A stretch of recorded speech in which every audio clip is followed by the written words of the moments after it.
there been almost a weight taken off your shoulders?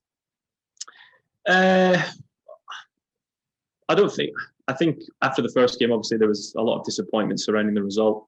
So we knew we had to get something from the game, be that 1 point, 3 points. So to come away with what we set out to achieve was obviously massive for us, and it sets us up for the final game of the tournament, keeps us in it. We've been hearing there was a little bit of banter on the pitch between players. For example, I don't know if you heard what Stephen O'Donnell was saying to Jack Grealish. What's your understanding of what was said? I didn't hear it. So apparently he was told to compliment him, and he was saying, "Oh, you've got nice hair and nice calves, Jack." Did you hear that? He does. He does.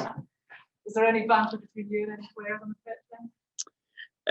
No, I think when I came on, it was not long to go, so it was kind of just trying to see out the result. Obviously, looking ahead to Hampden, this is a must win. How is the feeling amongst the squad looking forward to Tuesday? Yeah, I think we're quietly sticking to our game plan, building on our past two performances.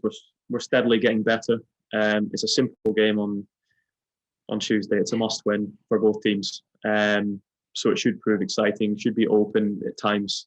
It's all to play for. Do you have family and friends coming? Yeah, got some family coming.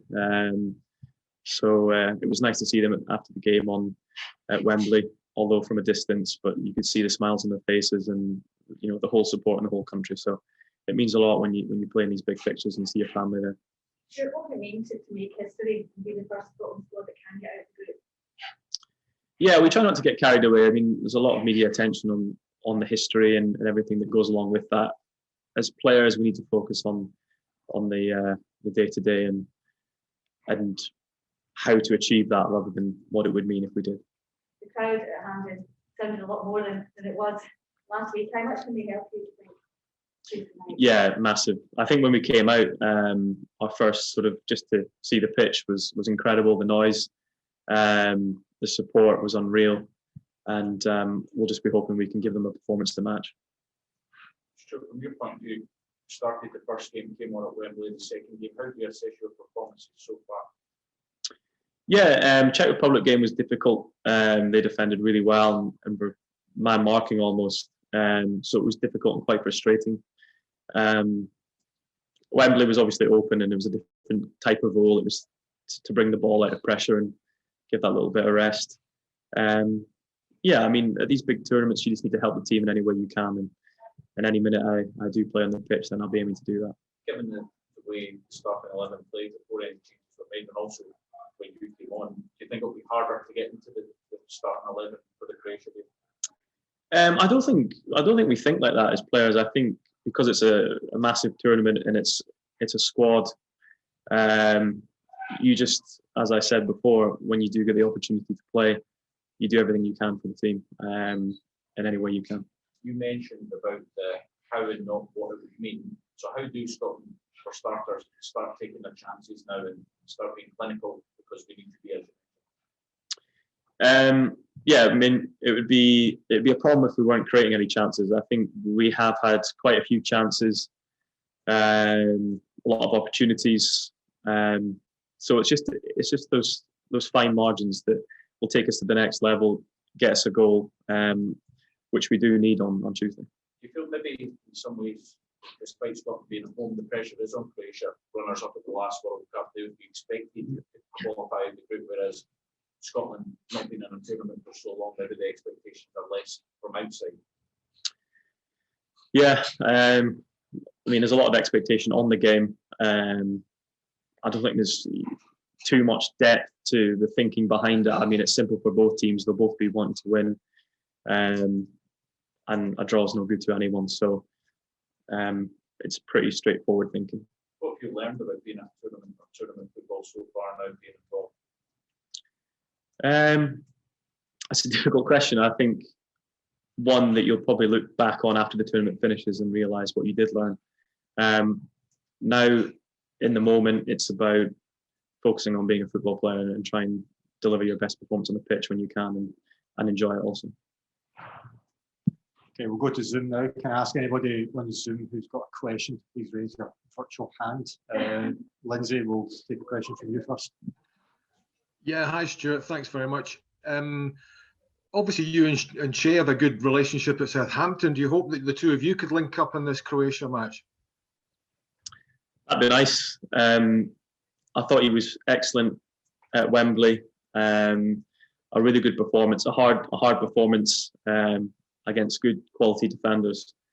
So it was really pleasing for me to see him perform so well, and I've obviously seen that every week at Southampton. So yeah, to get on the pitch together would be nice and link up, and as long as the ball goes in the net, I'm not too bothered. Thank you. Roddy?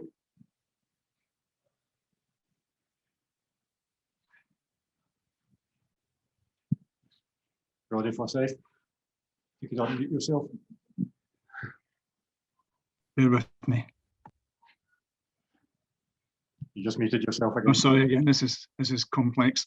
Sorry, Stuart. I just wonder, have you seen Croatia? And if you haven't had the chance to look at the Czech game, what do you know about them that concerns you or gives you the feeling that we have an advantage?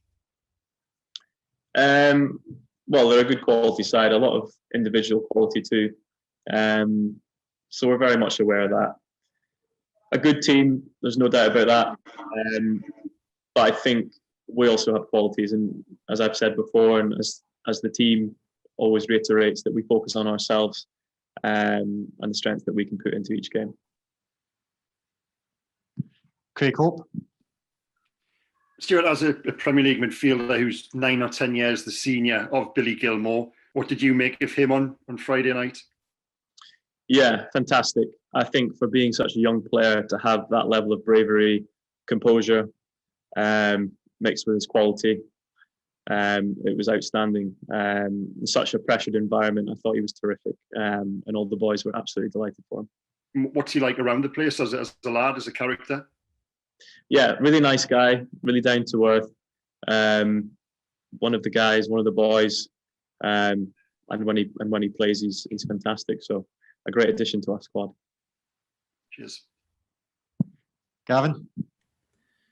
Stuart, have you been kind of looking on social media or the press, or just to see the reaction of the Scotland fans, the nation as well, to that performance? Does that kind of give you a bit of inspiration ahead of Tuesday's game? Do you try and soak that in, or? Yeah, to see the reactions have been fantastic. I'm not big on social media, but seeing that directly from family and friends, sending bits and pieces through, it's great to see that our performance and the point against England, brought a lot of confidence and smiles to the faces of the country. So to build on that and to give them something to cheer about on Tuesday is our ambition and our focus.